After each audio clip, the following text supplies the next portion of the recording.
Hi guys, Billy from the lasercostingpro over here, and I want to show you guys real quick how we can calculate the price of a rather complicated but not too complicated set of words, which could take you a while. In this case there is 4 words, as you can see on the screen here, and the total height is 536 millimeters and the total width is 590 millimeters. And we can make this out of any kind of material. So those are the important things to know, is what is the total squared area of that thing. So you design that in Corel and then you find that info.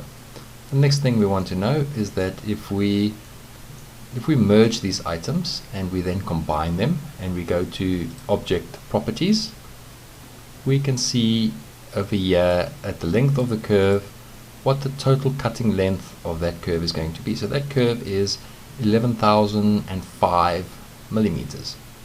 If we go over to lasercostingpro, we can then put in our 590 height, our 536 or 537 width, and we can select a material. So let's make this out of 3mm MDF brown. We put in our 11,005 millimeters cutting length. I normally just round it off to the nearest 100, so let's put 11,100. What's a couple of mil between friends? And my cutting speed is 9 millimeters. I've got no engraving, so I've switched that off. I've made that a no. I'm running with a material markup of 2, so it tells me that the cost of my material will be 44 Rand.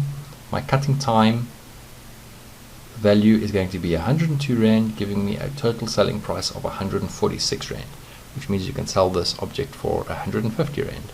If you work on a higher markup on your base material, you can change that over here at the material markup where the cursor is flashing. So let's say you're working on a markup of 2.5. You will see that increases the material cost. It doesn't increase the cutting time. Cutting time is cutting time. It is the speed that your machine runs at to cut your material, so that will not change as you change materials or as you change a markup. If you're running a markup of 5, you will see it substantially increases your material cost. I'm going to put it back to 2 for this example. If we wanted to make this object out of white, we can go up there, we can select white, and you'll see it changes the cost of the material. Cutting time remains the same. If we were to make this out of perspex, which will be very expensive, you'll see that it's 382 Rand for the piece of perspex, pushing the total price to 485.